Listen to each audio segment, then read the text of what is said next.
Hello, ladies and gentlemen. This is Dr. Matthew W.I. Dunn, and you'll pardon me, I'm just driving my car right now on my way to school. But as you may know from my email that I'm going to send, neither of the class recordings that I attempted last week came out well. One came out with no sound, and the other one came out with sound, but the sound was so awful that you could barely understand what I was saying most of the time. So I thought I would just put down my notes on audio so that I could then upload it for you and you could listen to it and at least have the information for that class. For people that maybe want to go over their notes, or for people that perhaps were not in class that day. So it's good to be with you, and just as a short, brief prayer, I ask Holy God to bless us wherever we are, keep us safe, keep us happy, and that you, O Holy God, may comfort us in whatever things that need comforting, things that might be troubling us, that we might be having difficulty with, because you love us, God, and help us to know how much you love us and care for us in our life. And I pray this all through your Son, Jesus Christ our Lord. Amen. Looks like I'm going to have to get around a truck here that's going, you know how it is, going just fast enough, but just slow enough. So just give me a moment here as I pass by this truck. Really should not be in the left lane, but is. Anyways. Okay, so the last class we were talking about what is religion. Is there a thing such as religion? I should say. Number one, is there a thing such as religion? And then number two, what is religion? So as to the first question, is there such a thing as religion? I pointed out that currently in the field of what's called religious studies,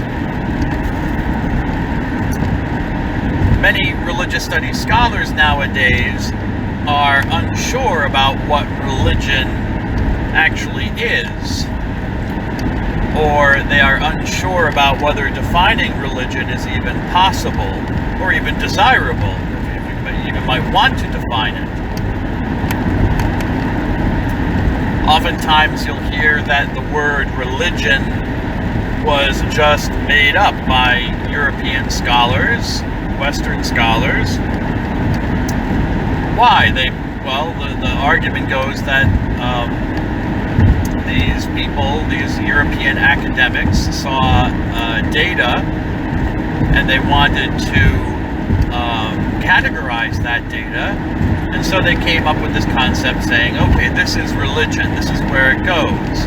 And so some religious studies scholars nowadays will criticize that and say, well, religion is really not an actual thing, it's just a category that European academics came up with to pigeonhole all sorts of socio-cultural data that they really couldn't fit in anywhere else. I'd say, well, it's not anthropology, it's not sociology, it's not psychology, it deals with gods, so okay, religion. Alright, well, they're critical of that. Also, religious studies scholars will say that there is no way to construct a definition that would include all the varieties of religious experience deemed quote-unquote religious. In other words, if you try to come up with a definition that fits everything, that's nearly impossible, because religion, if it exists, is so complex. There's so much of a variety of religious beliefs and religious practices that they all can't just be shoved or forced into one overarching definition. And therefore, no definition is really possible that covers everything, or actually no definition is really desirable because stuff is left out. I think that this is nuts, to be perfectly frank with you. I think this is crazy. As I said in class on Thursday, and I'll say again, this is basically people with a lot of knowledge, smart people, but they're doing, in a way, a stupid thing. They're basically thinking their field and arguing their field out of existence.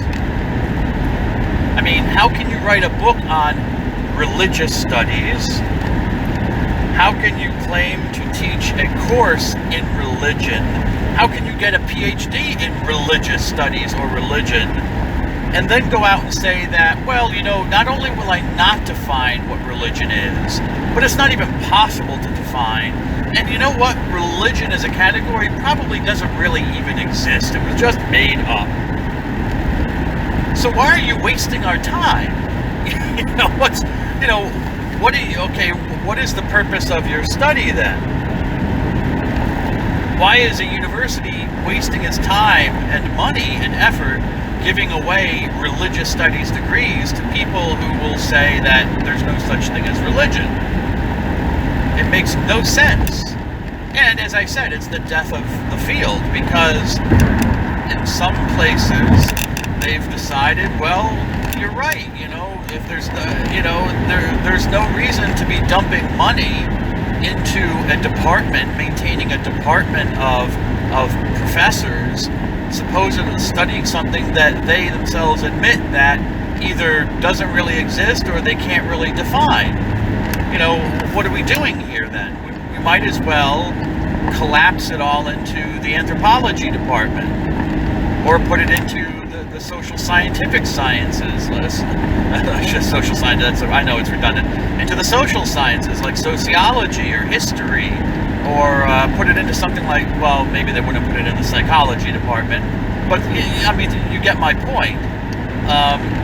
If someone is saying, well, you know, basically just religion is an anthropological reality, is part of culture, and it deals with gods or spiritual beings, so we call that religion, but ultimately it's just cultural stuff, in the same way that you have literature and art and music and architecture. It's just one of those things. Okay, well then why are we maintaining a whole religious studies department for that?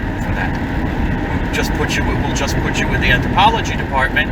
You can do your little thing, your niche, which is the religious aspects of culture, and hey, we've saved money. We don't have to hire a whole bunch of religious studies faculty. Problem solved. I disagree with this view. And I gave you a quote from St. Augustine of Hippo on the PowerPoint. You can read the quote on the PowerPoint. I gave a much longer quote on the PowerPoint for context. I'm just going to read the little portion that is important to me, where Augustine says this: "What then is time? If no one asks of me, I know. If I wish to explain to him who asks, I know not." And that is from St. Augustine of Hippo, from his book called The Confessions. And as I told you in class, St. Augustine of Hippo was an African. The town of Hippo was in North Africa, I believe modern-day Algeria. I still have to check that just to be sure, but I believe it was in that region of northern Africa. And he was a bishop. He was a religious leader of that community. He was a Christian at the time, but his book, The Confessions, is actually an autobiography, and some would say it's the first actual autobiography that we know of, the first of that genre. He basically tells his life story, which I guess no one had thought to do before that point. But anyways, he's telling his life story as someone who was not a Christian for a long time and then converted to Christianity, and he wants to explain how that came about. So it's not a confession in the sense of that he committed some crime, and now he's going to explain the crime he committed, unless the crime was not being a Christian. Hold on a second, I want to set my cruise control so I don't have to worry about gas. gas pedal. No, it's a confession. It's a confession more in the sense of a profession. You know, he's kind of professing his faith and how he came to that faith, or outlining how he came to that faith. Anyways, so think about that quote. He brings up the issue of time, and he's just talking about time here, okay? He wasn't talking about the meaning of religion or anything. He just was talking about time, okay? The idea came to him, and he wrote about it. So if no one asks you what time is, you know what it is. You use the word all the time. Of course, no pun intended, ha ha ha. But you use it, and you know it, and you understand it, even though perhaps you have no definition of what time is. No one's ever confronted you with the question, well, what is time?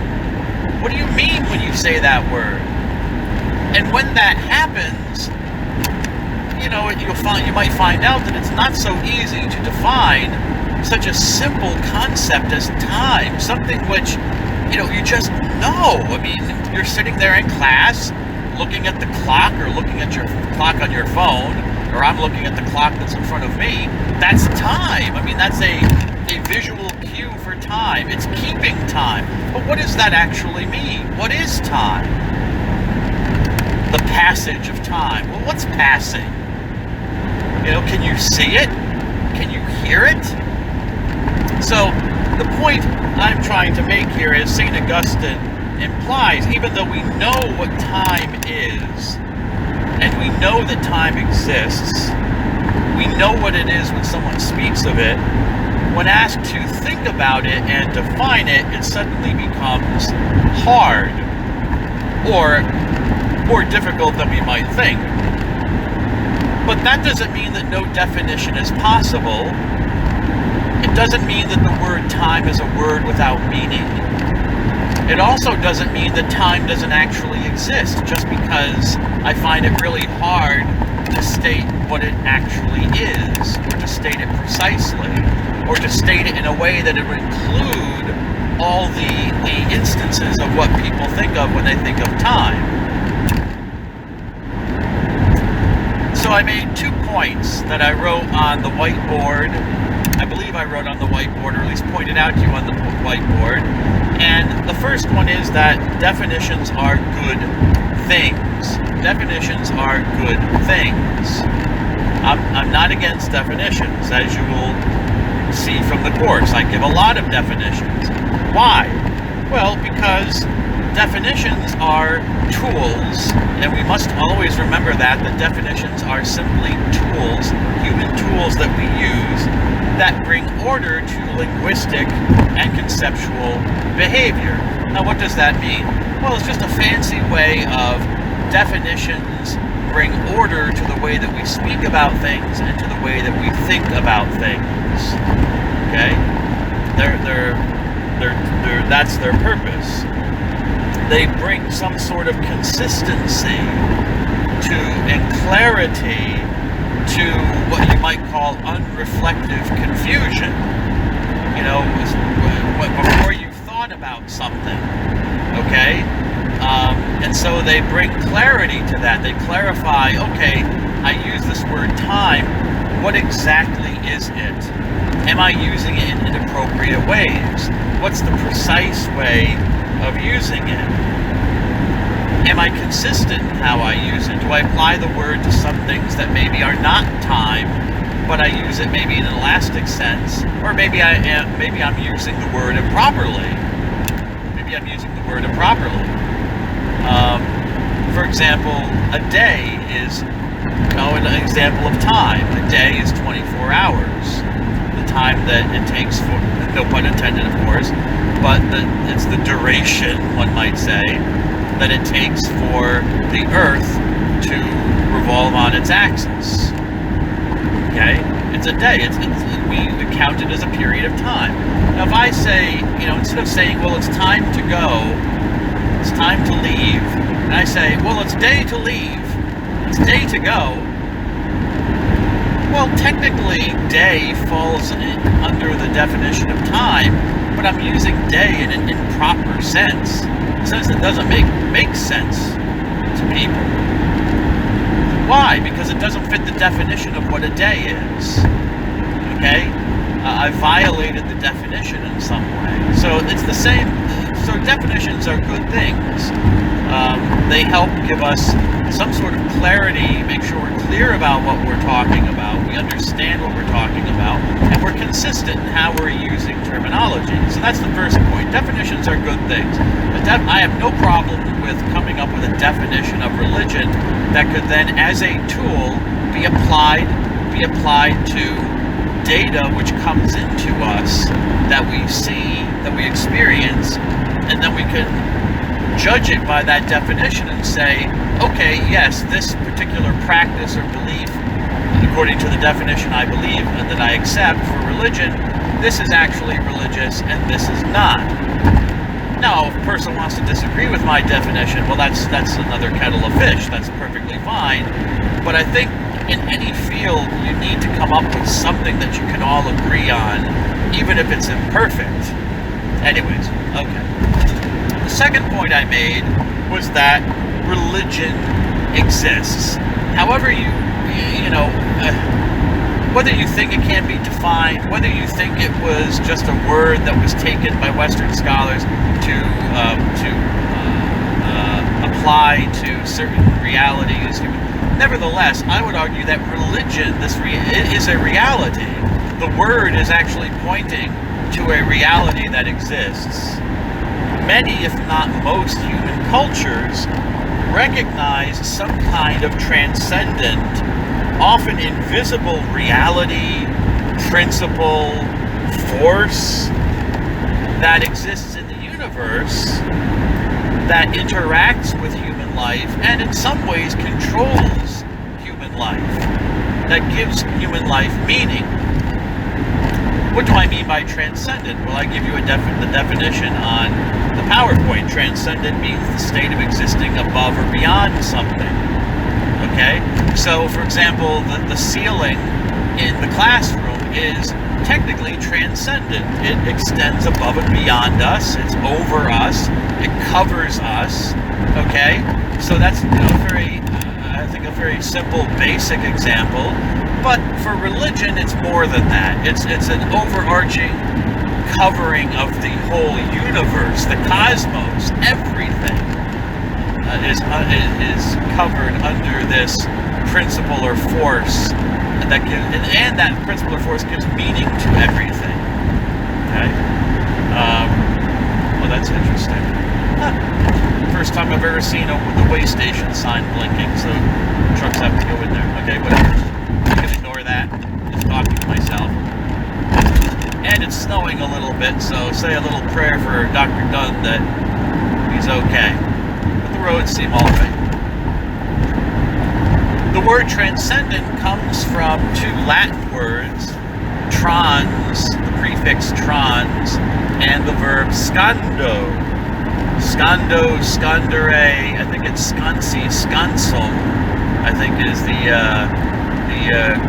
conjugation of the verb.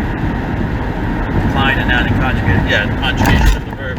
In trans, we already know, actually. We have it in English. We use it in English. To be trans means to be across. So if I take a transatlantic flight from New York City to London or to Paris or to Kinshasa, okay, what does that mean? It means that I have flown to get to where I'm going. I have flown, or I have to fly across the Atlantic Ocean. Transatlantic, across the Atlantic. Scando means to climb or ascend. Okay? So basically, it's very simply climbing something, to climb a tree. Scando, alright? And so when you put these two words together, trans and scando, and you get the word transcendent, it has the meaning of to step over something, to pass over something, but also an extended meaning, maybe a more conceptualized meaning, of to surpass, to excel. Okay, if something is a transcendent experience, it means it's a surpassing experience. It's an excellent experience. It's beyond just an ordinary experience. Okay, so to step over, to pass over, and then I looked at certain cultural artifacts, certain cultural data that we have, which point to something that ultimately in the West we call religion, and I don't think that's an improper term.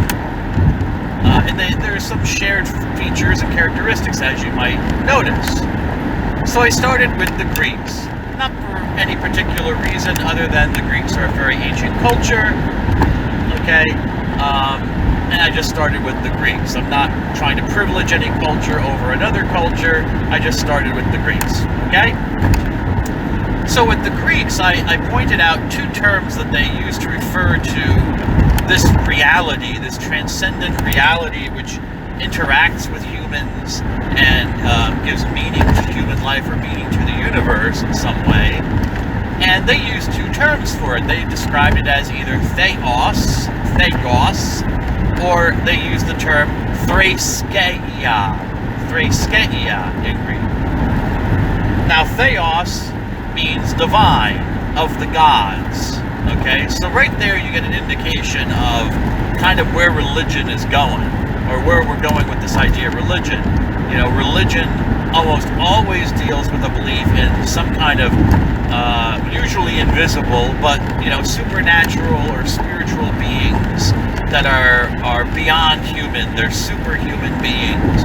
They're not like here. They're not like what do you call it? The hero movies or the comic book hero movies with Spider-Man and Superman and Thor. Well, Thor I shouldn't include because Thor is a god. But Iron Man and all those that are really just human beings who have special powers. No, these are beings that are by nature just beyond human. They're not human by nature, even if they might be depicted as human in a lot of ancient mythology. And they might do a lot of human type of things, like have sex or murder, lie, do good things like help people, which is also a human thing. I don't want to just seem to be emphasizing the negative. Okay, so the divine, probably they use this in the sense of things that were related or connected to the gods or divinities. Okay, so there was this realm which was called theos, the divine realm. But they also used the word threskeia, which kind of highlights a relationship aspect, because threskeia means worship or devotion. Well, what are you worshiping? The word worship, although we might use it of human beings, like, I worship my wife and stuff, but we don't really worship our wives or worship another human being. Well, some people might, but we don't have an altar set up to them in our home where we're burning incense or candles and have their pictures and pray to that person and think that person gives meaning to the whole universe. Now, there's always the exception that proves the rule, and usually those exceptions are serial killers. You know what I'm saying? If you believe Hollywood and the movies that they make, but typically that's not usually how we use the word worship or adoration. Devotion we might use for another human being. You might be devoted to another human being. But threskeia, I should say, has the aspect of worship or devotion to the gods. Okay, so again, the gods make their appearance. In India, the Indian subcontinent, they talk rather about dharma. This word dharma. Hold on a second, I just gotta turn my page without getting into an accident. Okay? And dharma is a very elastic term. It has a lot of meanings. As you can see on the PowerPoint, its most basic meaning is, well, not order. I said order during the class, but what gives order? But you can see on the PowerPoint what its most basic meaning is, okay? And it's related to the Latin word for firm, firmus, dharma and firmus, which makes sense because the ancient language of Sanskrit, where the word dharma comes from, is actually related to Latin and ancient Greek. They're part of the same language family. So sometimes you'll see words will be almost the same. And so, yeah, dharma has the sense of what makes things firm in the universe, which gives order and structure to the cosmos. So kind of like a natural law in a sense, the way things are supposed to work, the way things do work, always. Even for the gods, by the way, even the gods are controlled by dharma. The dharma transcends even the gods, not just humans. But the word dharma, because of that, has a very broad meaning in Indian religion. Morality, virtue, right conduct, correct conduct, also correct ritual, how rituals and here we get the gods coming into play, how you are to conduct yourselves, no pun intended, you are to order yourselves towards the gods, how you are to worship them properly and give them the proper respect in the correct way. So generally, dharma means following one's duties. The duties of what? Well, the duties of your standing or your position in the community, your standing or position in life. So I mentioned, for example, that a poor person, someone who was born poor into a group that is poor, really, that the dharma of that person is poverty. You know, you're not supposed to try to become an entrepreneur. You're not supposed to try to become a billionaire or rich, according to a strict understanding of dharma. Why? Because dharma has given you that position in life, and you're supposed to follow your dharma. In fact, it's wrong to try to follow the dharma that wasn't given to you. So if you are a warrior, a fighter, then your dharma is to be brave and strong and to fight. To fight and to kill. Hold on one second, I gotta get around somebody here. Oh, get out of the way. Yeah, they're gonna go really slow. Thanks for that, I appreciate it. Anyways, then your dharma is to do those things and not to do otherwise. Not to do otherwise. You're supposed to follow your dharma. And by perfectly following your dharma, you will actually progress to a better dharma, to a better state in the next life when you're reincarnated, when you come back after death. This also applies to your situation in life. There is a structure to human life. You start out as a student, then you become a householder, as it's called. You know, in other words, you get a job, you have a wife and children. You might notice that the dharma is very kind of male-centric. Anyways, and eventually, once you get into middle age, I forget what, there are 4 of them, I forget the third one. But anyways, the final one is once you get older, you become kind of like a monk, you move into the forest, and you spend all your time reading the sacred writings and meditating and stuff like that. That's supposed to be the dharma for life. But dharma also includes one's duties to the gods, to the spirits, also to demons, by the way, in Hinduism. Demons also have to be pleased and have to be worshipped in a way because they are superhuman creatures, or entities, I should say. And so dharma applies to the right performance of that worship, of ritual, towards the gods and demons and spirits. And in that way, it becomes more clearly religious, I think, than just a cultural thing. A cultural thing where, as I said, refers to where you are in life or refers to your position in the community. Those could be seen as just anthropological realities. Those are just cultural realities. But once you start getting into performing rituals to spirits, I think then it becomes more obviously religious. East Asian cultures, which I showed to you on the map, they're on a map, but if you look on a map of the world and you go to Asia and you look at the eastern part of Asia, you'll see countries like Korea, Japan, China, Vietnam, places like that. I guess I could also throw Laos into their stuff, places like that. But that's generally what we mean when we talk about East Asian cultures. Of course, they're very different cultures, but there are some unifying characteristics to them in their history, especially through the influence of China. So East Asian cultures refer to the Tao, which interestingly enough has similarities to Dharma. Now I give you two spellings for Tao. I give you Tao, which is how you'll commonly see it now, but also Tao with a T, which is from the Wade-Giles writing system, which was just a writing system developed to make it possible to read Chinese characters, because as you know, Chinese is written in characters, as is Japanese. Korean, no, actually Korean is an alphabet, but Westerners might not recognize that. But Japanese also kind of has an alphabet in a way, but it's more focused on syllables. But China is characters, okay? You have to learn each individual root character and then build off of that. So to make it easy for English people to kind of read and understand, Wade and Giles came up with the Wade-Giles. I'm assuming it's two different people. I shouldn't say that.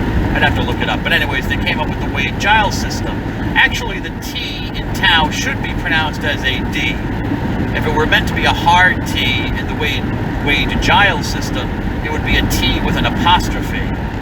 Okay? But just to make it clearer to people, they just use a D nowadays in the new writing system. We call it Tao.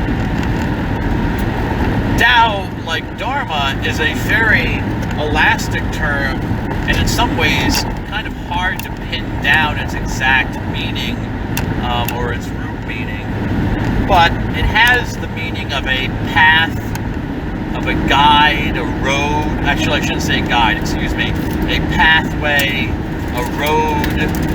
Hold on a second, I'm just trying to pass somebody here.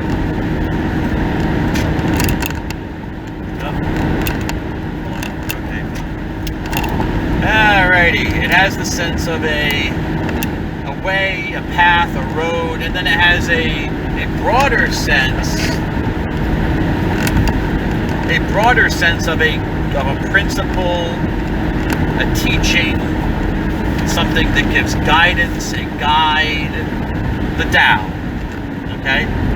Specifically, the Tao refers to how humans are to behave to this order in the universe. One might say nature, because Taoism is very nature-focused and being in harmony, very big on being in harmony with nature. But really also, but not just nature in that sense, not just nature, I should say, but also how one relates to the gods, to spirits, both good and evil.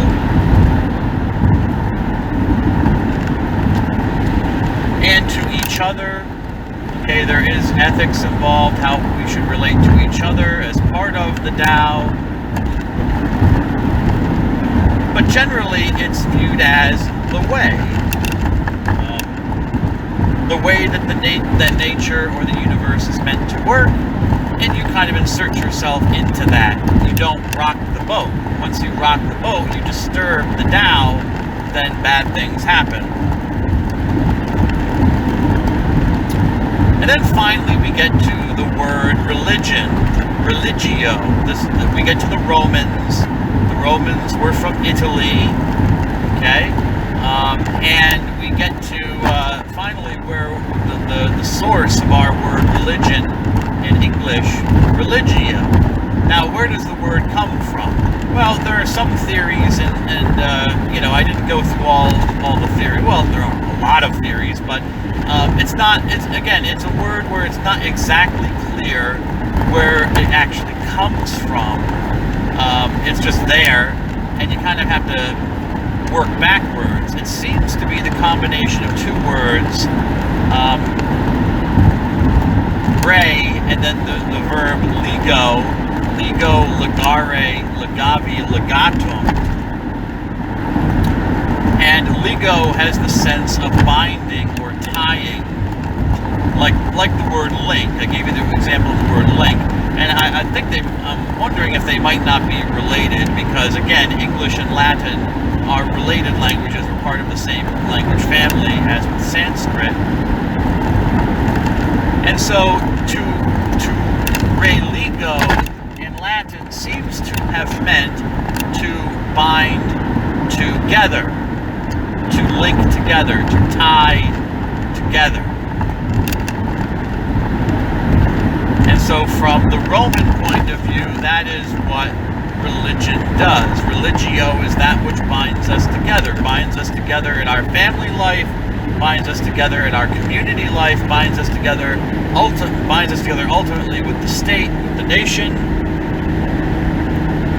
And so in order to be bound together, you need to kind of please all these realities. You have family spirits, your ancestors, which need to be respected. You need to respect and worship the gods of your community and ultimately the gods of the nation. If you don't do that, if you don't perform the proper rituals or give these entities the proper respect, well, then they might hurt you. You know, spirits might haunt you. You might have ghost problems. Or the gods of Rome might remove their protection from Rome, and then Rome starts losing battles, losing wars, and the economy collapses, all sorts of stuff. There could be plague and drought and all sorts of nasty things. Why? Because we haven't performed religio. We haven't performed our proper respect for each one of the spirits that exist.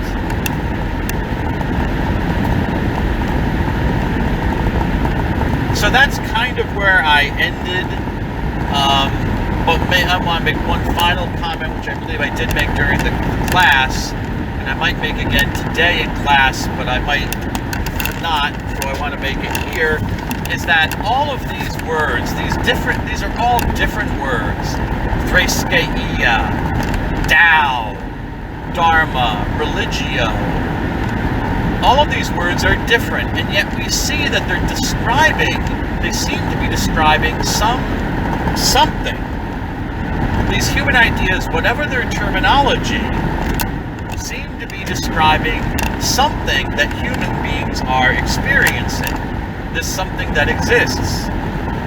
It's not just a creation of the modern academy. It's not just, in the 1800s, some academics in Germany decided that, we've discovered this is religion. You know, no, people seem to have been noticing that there is an aspect to human life which is somehow beyond or transcendent to human life, and either interacts with them or they want to interact with it, and call it, people call it by different names, but it seems that reality does exist.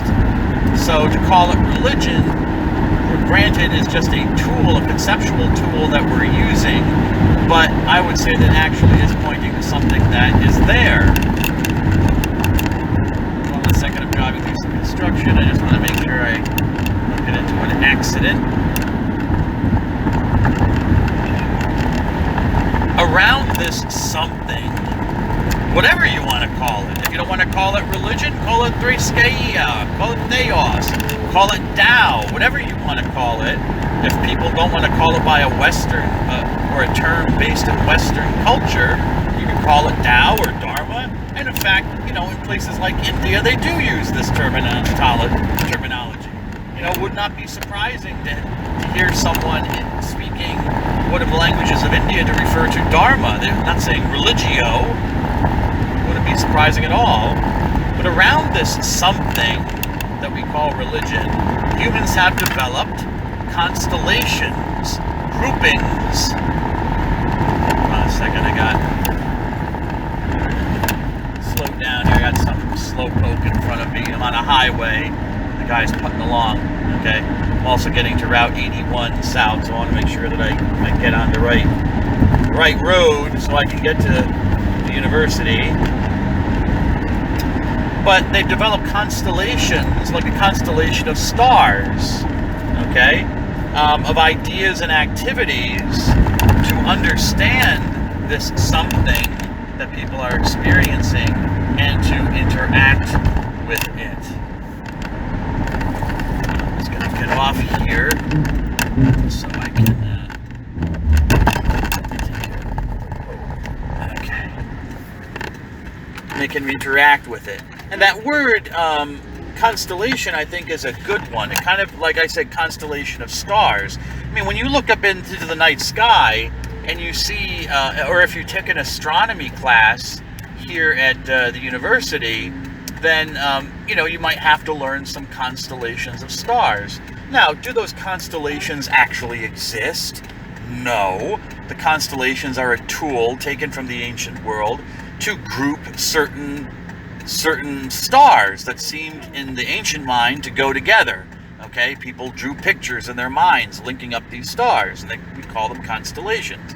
Does modern astronomy, which is a science, a natural science, get rid of these things? No, because they're a tool, and they're a useful tool. They're a useful tool for talking about these things. In this case, stars or groupings of stars. Religion is also a useful tool. Do the constellations really exist, though? The constellation of Pisces or something like that. Is it real? Are the stars really linked? They're like a fish in the sky? No, it's just human beings imprinting drawings onto the stars. That's the difference. Where I would say that religion is not something that we're just seeing and projecting onto human reality, but something that is reflecting back on us, like the stars of the constellation. The stars are really there. They're really shining their light at us. We see it. Okay? How we want to define it is another question. Okay? And that's where religion comes in. If you don't like the word religion, use something else. Come up with something else. But there is something there that the data keeps telling us, that in human history and in human cultures, there's something there that does not neatly fall into politics or sports. It's not something that's just a cultural thing. Okay, it's part of the culture, but it's much more than the culture in some way. So that's my point. So that's that. So now you have the lecture that I gave, and God bless you.